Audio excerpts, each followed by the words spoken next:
after everything you're telling us now and all the other things that we've learned through the other interviews, they must need truckloads of money, huge loads of money, in order to keep bribing the people who they need to bribe. In particular, as they can't even trust each other, they can't trust anyone really.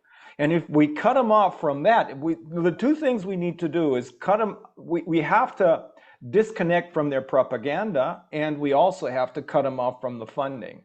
Maybe we should Yes. start.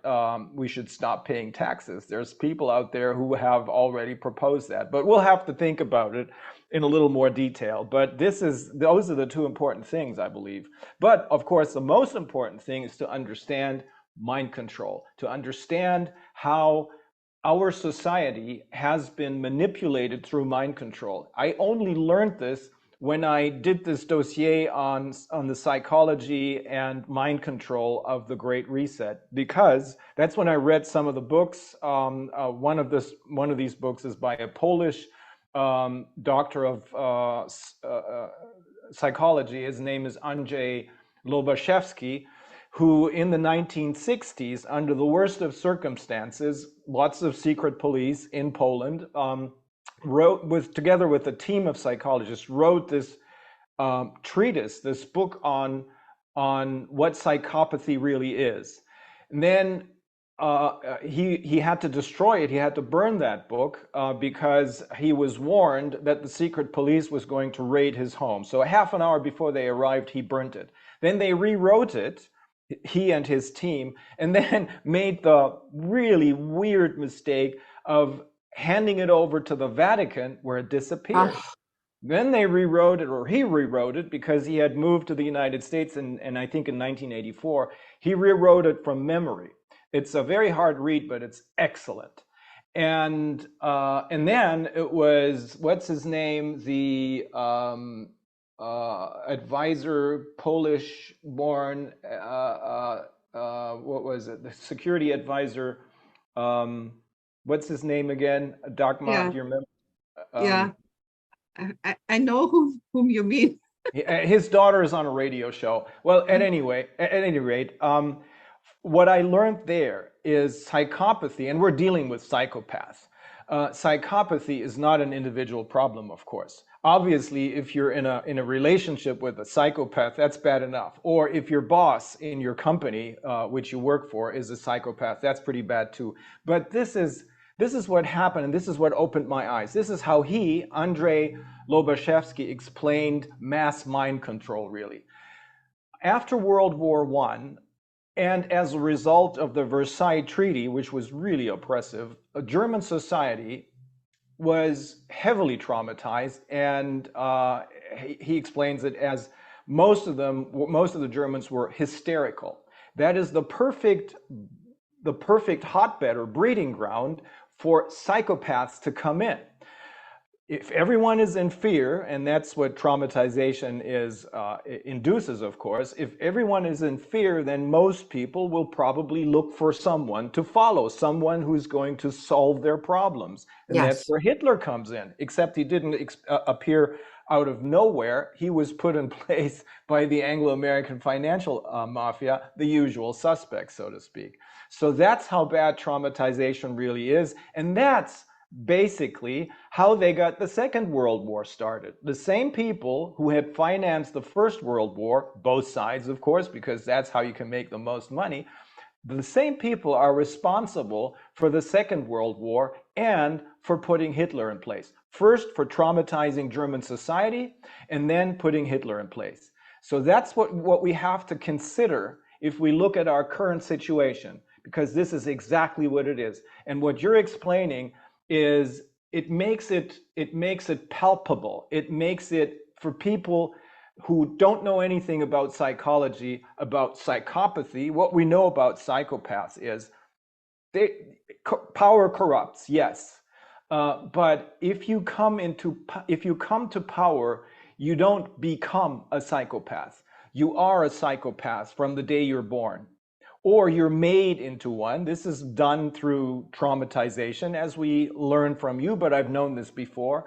That's called a sociopath. But the thing is that those who were born as psychopaths, if I if I am to believe what these authors who know much more about psychology and psychopathy than I do, what they write, they can't be cured. They can't be treated. They can't be cured. They're pure evil. So the people who we're talking about are pure evil. Therefore, it makes absolutely no sense to try and convince them, oh, look, politician X, mistakes were made. You must understand. Or Judge Y, you must understand. They don't care. They just don't care. Would you agree That's with that? right. I do. I do. We got Mhm. to stop following these leaders that we didn't elect, you know, Yeah. and we've got to, we can defund the new world order when we stop child sex trafficking. Yeah. And Senator Byrd had often said that good people don't think to look for this kind of criminal activity. He would gloat over that fact that good people don't even think to recognize the level of evil that they are. It's true. People don't really look to expect that. You know, No. we don't think like they do. Why would we stretch our minds to think of something so horrible and negative? Mm-hmm. But just like we can't think like they do, they don't think like we do. You know, Mm-hmm. and again, you know, that's where we win and where they lose, because we've got the wisdom, we've got the, you know, the strength of the human spirit, the infinite source of love. We've got it all. But they it should be game over when we have that realization. This has been going on for far too long. We've just got to dare to realize what's going on. And I think that with movies like Sound of Freedom opening people's eyes to the reality of child sex trafficking, all of a sudden they might catch the clue that we share this planet with a very dark, evil, negative, low vibration energy force that wants us down on their vibration.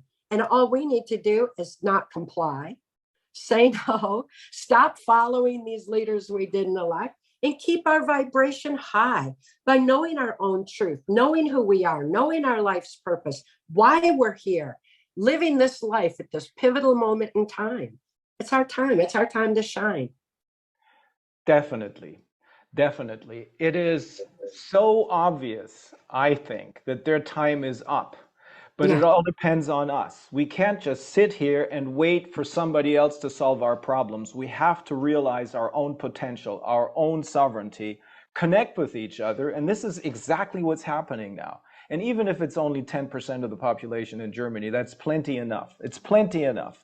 And as you said, it's many more in the United States. It's many, many more in Africa. And most of the indigenous people who have been, you know, they use them as lab rats, as guinea pigs for their for decades. They have used them as guinea pigs for their vaccine trials. Yes. Unsuspecting, of course, they didn't know anything about it.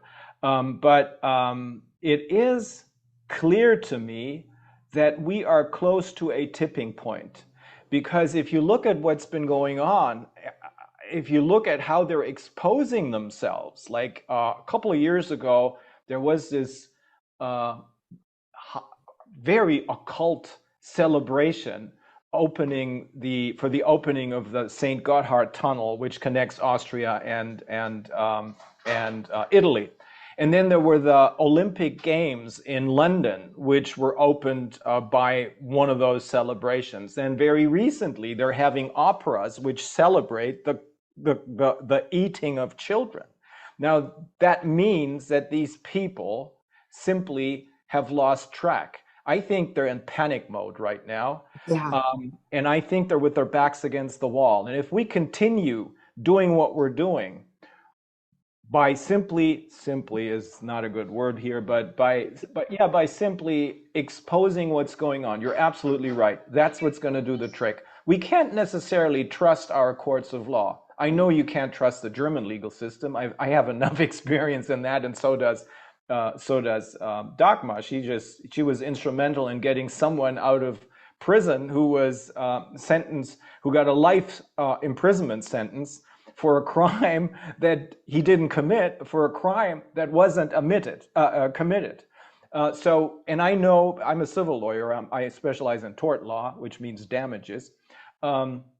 I know that the system in Germany has been rigged for many, many years. It doesn't mean that all of the judges who are part of the German judiciary, that they're all criminals. No, but I would say more than 95% are in line with the government.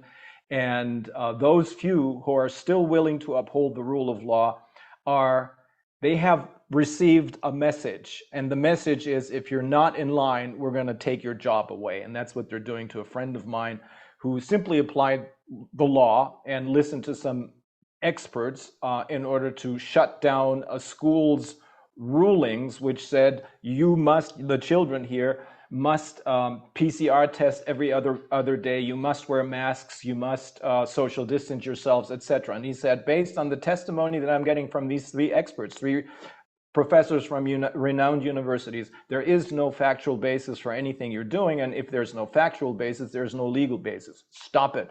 But a few weeks later, his house, his car, and his office were searched. His cell phone, his computer were seized. Same thing happened to the experts.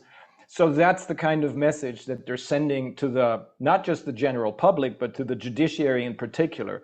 I have more hopes for the American legal system, because in parts of the American legal system, there's still a rule of law. And I think this is probably especially true for those judges who were nominated and the federal judges who will not be corrupted, but in particular for the state judges who were elected.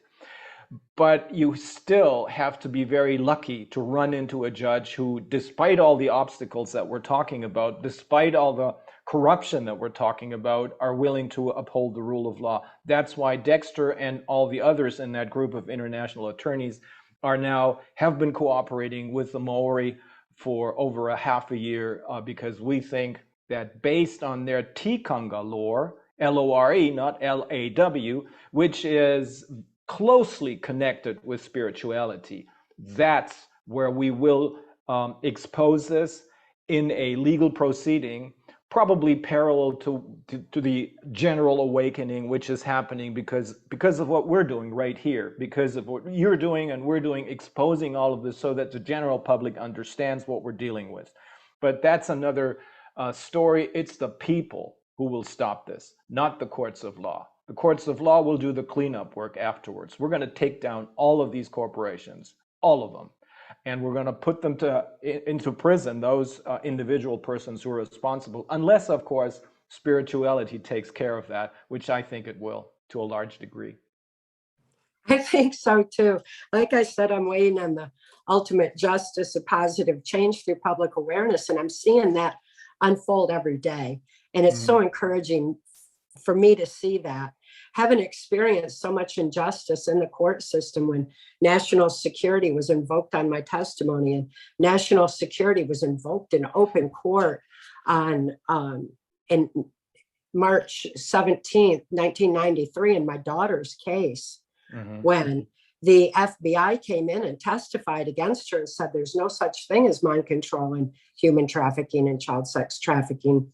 And at the same time, that same FBI testified that Mark Phillips, our hero, the one who rescued us out of the Washington, D.C. human trafficking swamp, the one who handed me the keys to my own mind so I could heal, they said he was the master of mind control. That was admitted into the court as well, because it was the FBI that was saying it. And then this district attorney, who was very disturbed over the injustice, told the judge, he said, you're in violation of this law, this law, and this law. And the judge said in open court, laws do not apply in this case for reasons of national security. Yeah. And of course, then the records were sealed. That district attorney had an office in the legal building. That legal building was set on fire soon after that, and right underneath his office, to destroy any further possible records.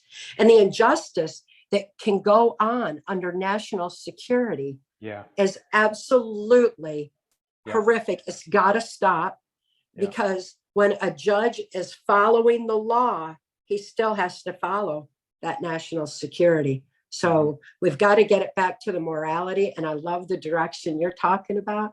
You know, when we go back to the natural law, the tribal, more Yes. tribal law, Yeah. then we have the morality figured back in. And that's what we're needing. Not only the morality, the logic. I mean, how ridiculous that you say mind control doesn't exist. He's a master of mind control in one breath, and it's all accept. That's not law. That's absurdity. Yeah, it's absurdity. It's willful and arbitrary. I know this. Yeah, national security. It's the kill all phrase that they can use in order to shut down everything. But it's an invention. It doesn't exist. Yes. If we don't accept that it doesn't exist, just like kings and queens don't exist. They made themselves kings and queens. There is no higher power that made them that. They did it. And once we understand that we are the real masters of ourselves, the true sovereigns, it's all over for them.